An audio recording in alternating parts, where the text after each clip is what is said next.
situation today because I've been working non-stop on this house, and I've had some really cool things happening and also some stressful things happening with my structural engineers, with my contractors, so I thought today would be fun to sit down and just have a chat. Okay, so just to give some context in case you are new here or new to me in general, I bought a house in September last year, and it's pretty much a dream house. I've always wanted a house since I was little. Like, you know, some people want to travel, some people want to get married, some people want to have kids. For me, it was always a house where I could do projects and work on my car and decorate it. So I got exactly what I wanted finally after a lot of hard work. And within my plans of this house, I want to get the whole thing pretty much renovated within about 2.5 years. And part of that renovation includes some structural work. So by structural work, I mean removing walls inside the house. And to remove supporting walls, you have to get an architect to do a drawing of the house. You then have to go to a structural engineer who does calculations and decides what side beams you need as well. And then you can find a builder that will buy the beams, come to the house and fit them for you. So when I bought the house, I knew exactly what I wanted to do in terms of the beams, and the ideas sort of developed a little bit whilst I was here as well. But one thing I definitely didn't realise was going to be difficult was actually getting like the drawings, the calculations, like all the actual process of the preparation. I honestly just thought I would find, you know, a builder that comes to the house, that brings them on with them, that decide what they need, and then we could just crack on with it. But definitely not the case whatsoever. It took me a little bit of time to realise that as well. But anyway, my first structural engineer I brought to the house, he seemed like a really nice guy. Really, you know, his pricing was quite good as well. He took all of his measurements, we came to an agreement, and he told me that he would be sending me the finished designs after 1 week. So my house it's like a 5 or a 7 bed, depending on how you look at it. I call it a 5 bed because I have an office and stuff like that. Anyway, the first week passed after I paid him, and he didn't produce anything, so I kind of waited a few extra days. And then I emailed him and was like, hey, can I just get an update on where we are with those drawings? And he was like, oh, I'm really sorry, I've been busy on site this week. I'll definitely get you to them within the next week. So I waited till the end of that week as well. And then I contacted him, I'm pretty sure, like the next week after that, I was like, hey, do you have the drawings? Can you get them to me today? Because I would like to go ahead and get things started. And he just didn't reply to me at all. So I tried to call him and I couldn't get through, and I thought that's really weird. Like, I tried 2 or 3 times throughout the day, and it was a working day, it was a business day. So then I called him from my second number, and the call went through, but he didn't pick up. And so I'm thinking, has this man blocked my number? Are you joking me? Like, oh, I'm so annoyed. Anyway, I waited until pretty much another week passed. I wanted to give him a bit of time just to wait and see, because I don't just want to make enemies of people, you know. And then I had to send him an email and was like, hey, I'm really sorry, but like, I've paid you a 50% deposit and it's been a month and I really need my drawings and you've not delivered them, so please can you just refund me? And he did refund me. So anyway, that was actually the second engineer. Okay, the first engineer does some work for one of my friends, like that always does structural projects. So I got his details, I sent him all the stuff, and he said to me, get back to me after Christmas and we can get started. So as soon as Christmas was over and New Year was over, I dropped him an email, no response. Dropped him another email, no response.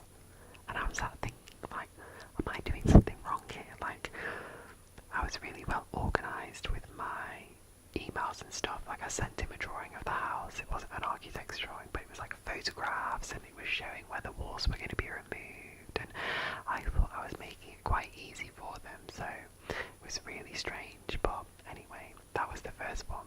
I also told you about the second one. The third guy that came to the house, I obviously went on the internet and searched for like structural engineers, right? not like design firms and stuff like that.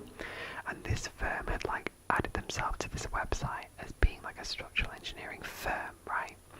So the guy came over to my house and I'm talking to him and he's like, oh yeah, so I can get the engineering to check this. And I'm like, what? Like, are you not the engineer? Like, the person coming to my house should be looking at how it's built so they can go and do the drawings afterwards. Like, what's the point of you being here if I then have to have a second visit from an engineer? And then it turns out it wasn't even like it was his company and his engineers, it was just him working by himself, and he was going to do the designs. I don't know what that means because he wasn't an architect or an engineer.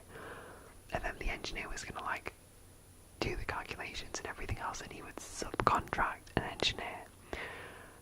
And he quoted me, he gave me a quote, and it was over 3 times more expensive than the quote I got from the second guy that I paid. 3 times more expensive for the same job. And I was like, I don't understand what's happening right now. I was so confused. So I took it as a bit of a joke. I was like, okay bro, like, and then that was it. I didn't speak to him again.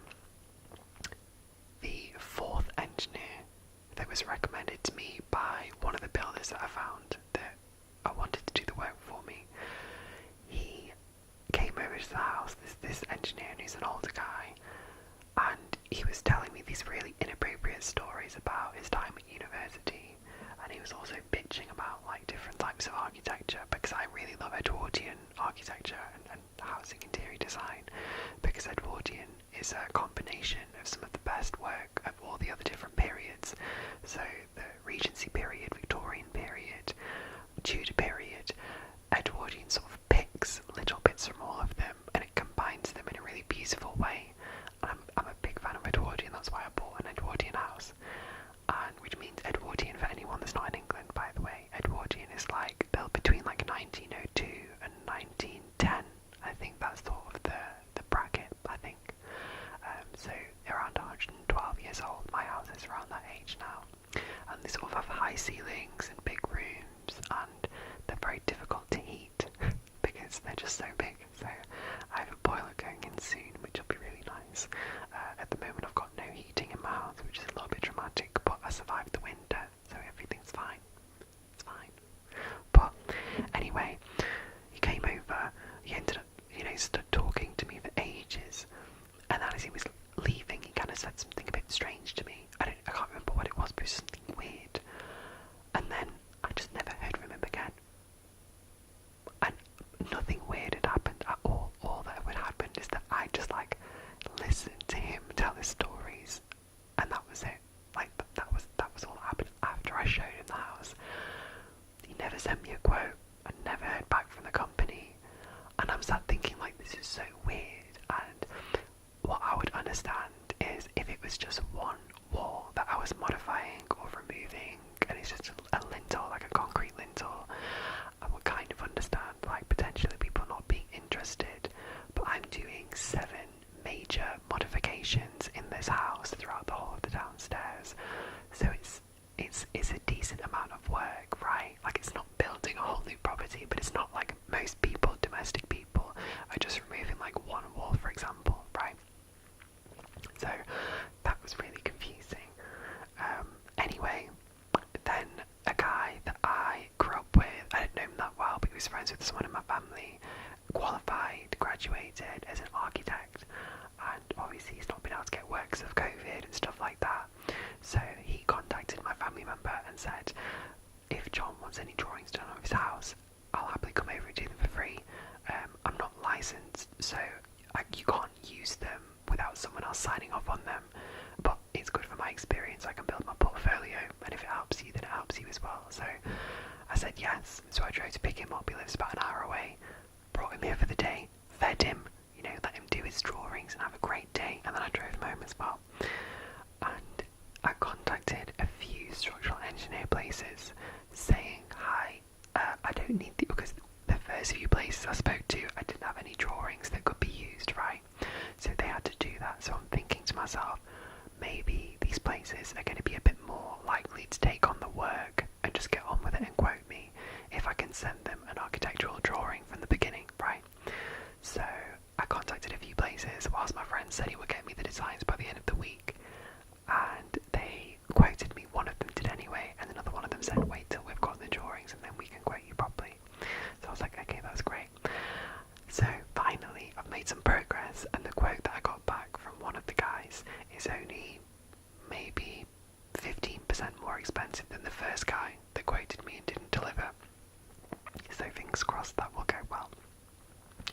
said, we can use the stuff your architect has done, but I will just need to come to the house and check it and make sure it's all okay. But the fact it's been done already makes it a lot easier for us and saves money and stuff like that. So it's still more expensive than the first guy who was going to do the drawings and the calculations. But it's at least I can get the job done, right? I'm happy to just get the job done. So then my family member contacts me and says, hey, you know, those architectural drawings you were waiting for, basically our friend has locked himself out of his laptop because he had to remember his PIN for the laptop and he forgot it, and so he has to wait like 31 days for Windows to give him access to his account again. And I'm sat thinking, oh my god, like, I literally tried to start doing these structural works back in October, which was like a month after I moved into the house, and I started hunting for builders and quoting things up and stuff, and now it's been like 6 months, and it's like another month delay because we're still waiting for this guy to come through to deliver the thing. So anyway, that was a little bit frustrating, but I think we only have about 18 days left until he gains access to his documents again, and once he has access to those, we can finish the file and then I can send it off to the current 2 structural engineers that have got back to me, because I contacted like 8 and like 2 of them got back to me, so annoying. And we'll hopefully get some final quotes through, and once those designs are done, it's just a case of getting the builders, which is going to be super exciting. So my whole thing with my experience and my friends' experiences with doing houses, I've never obviously renovated my own house and done my own structural work, but I have a close friend that's a structural engineer, and then he trained to be a doctor afterwards, after he got his master's in structural engineering, and now he has like loads of other businesses doing something else.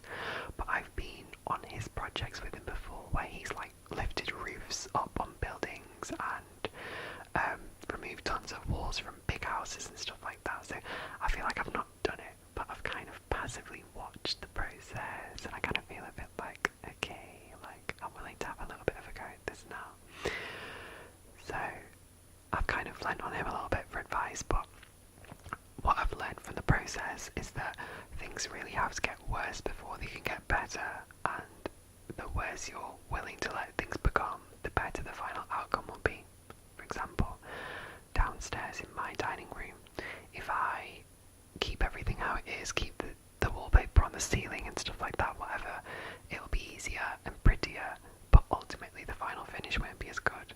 Whereas if I strip that room back to pretty much brick, rip all the architrave off the doors, even, you know, redo the ceiling from scratch, it's got its original coving, and I'm probably going to keep that, but I'm going to build over it like a false ceiling that I can then dip upwards, so it's like a multi-tiered ceiling in my dining room, and then a big low-hanging chandelier in the middle as well. It's going to be very dramatic for like dinner, evening dinners and stuff like that. I'm going to panel the walls, and then I want a little piano in the corner as well. I'm just trying to build my dream house basically.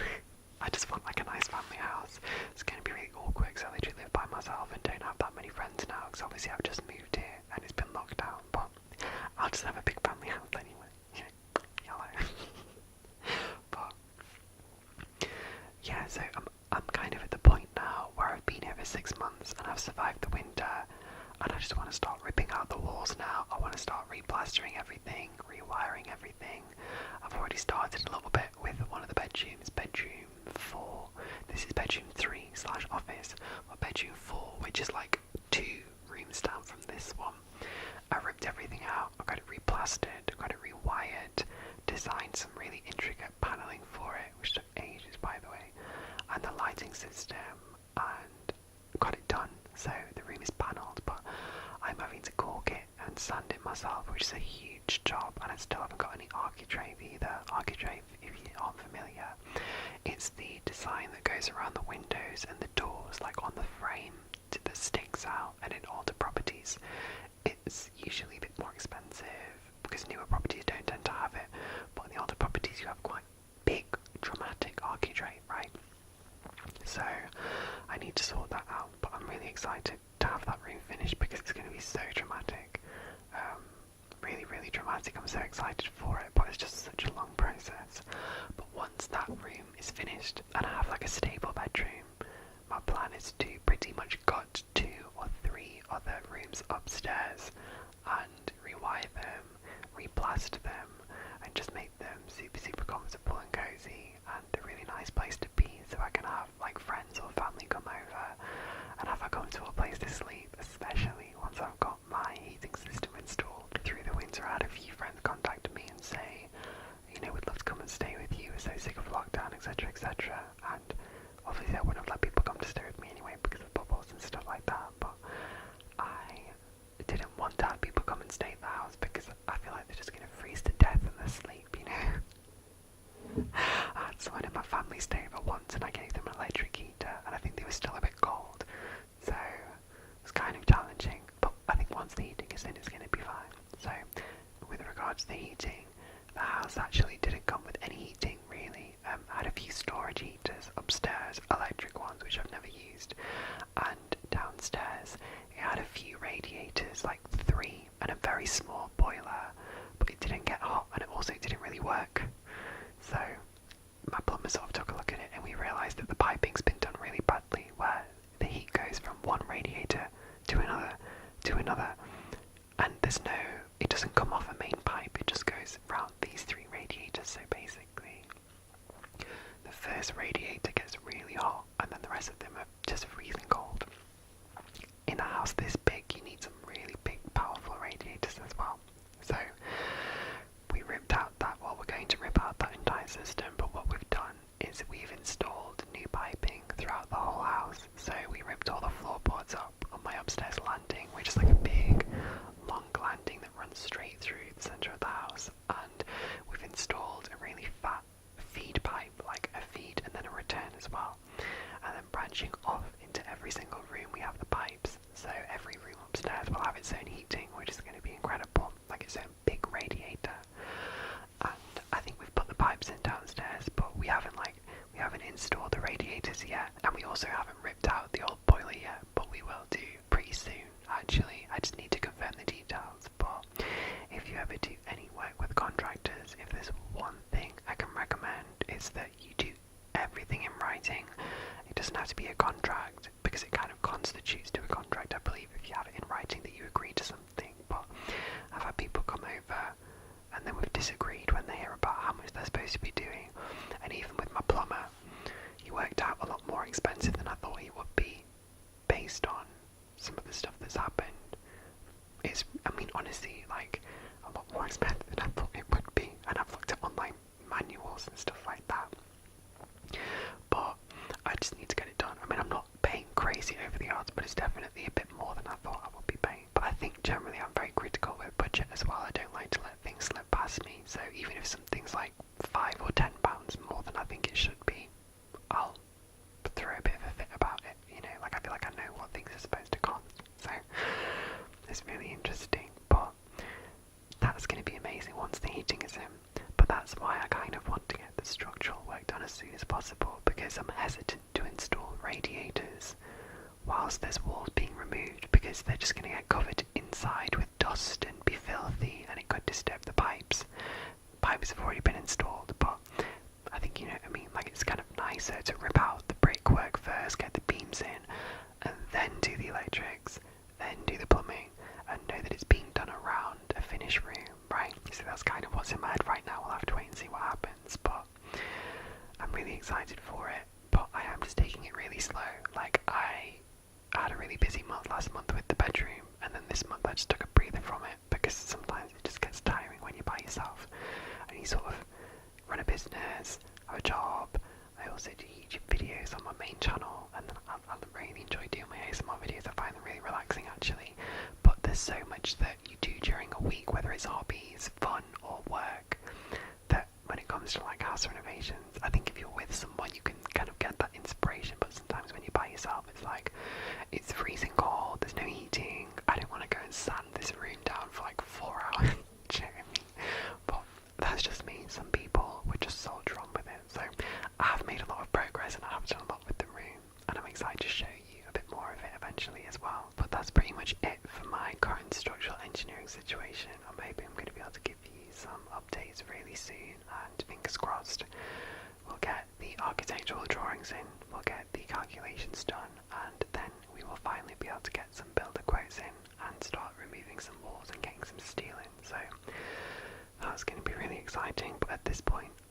to start happening. Like, I'm just ready to rip my house into pieces, because at least once it's ripped up, you can start putting it back together again. Whereas now, I'm looking at the house and I'm like, I kind of want to, get a bit closer to where I want it to be. I'm also trying to open up a fireplace which hasn't been used for about 20 years or so in my living room. It's a big, old, traditional fireplace with a stack running right up through to the top, and it needs to be lined, which is a huge job because my house is very tall as well. I'm told that they can't get a cherry picker to lift someone up to be able to do it, so they're going to have to get scaffolding, which is so annoying. So the front of my house at some point will need to have scaffolding if I want to be able to put a real fireplace in, which I do. But in addition to that, the fireplace has also been filled with concrete, which is so random. Only a thin layer of it, but it's been reinforced with steel. So I've tried to hammer at it with a chisel and it's just not worked, even with a bolster. So I'm going to have to get like a special tool to like break down that concrete, because it's really, really strong. I don't know what kind of concrete it is. And then I have to use like a welding tool to chop through this wood, this iron beam. Once that's done though, I'm hopefully going to be able to install a gas piece at the bottom and have like a big, beautiful gas fire for dramatic effect. A few of my friends have said to me, why aren't you using a traditional fire, like a wood fire for example? One, because it's so much effort to clean them. Like, I think I'm just not the type of person that can be trusted to keep a track of it. And two, I like the convenience of just being able to turn it on and turn it off. And three, I think they're also really bad for the environment, like burning mixed fuel, like wood and stuff like that. It's really, really stressful. And four, you have to actually keep the materials in the house as well, like the wood for example. My outbuilding actually has a coal storeroom. So there's this little room inside my main outbuilding which is like all black from when it used to be filled up, and I guess they would get a shovel, put it into a bucket and then bring it around the house, because the house has 1, 2, 3, 4, 5, 6, 7, it has 8 fireplaces in total. One of them's been bricked up. I'm only going to be using 2 of them, the dining room and the living room. And the dining room, I haven't even thought about it yet because I don't even want to think about the cost of it. But it's nice to have like a dinner with friends or whoever, and then you can have like a real fireplace. But I think the main thing is when you live somewhere, it's your space, it's your safe space, and like if you want to spend a bit of money making it comfortable for you and whoever else, then I don't think there's anything too wrong with that. And I'm pacing myself, like I'm doing it over time as well. I don't just have like 100 grand to dump into it like bad bitch. But there's something really therapeutic about improving your environment, whether it's just painting or paneling or even just getting a reed diffuser. It just feels like you're making a really good investment, even better than getting a nice car, for example. So yeah, I guess that's where I'm at. Maybe I'm going a bit too slow with it, but I'm just going to say that that's because I'm doing a lot of self-care. I love using that excuse.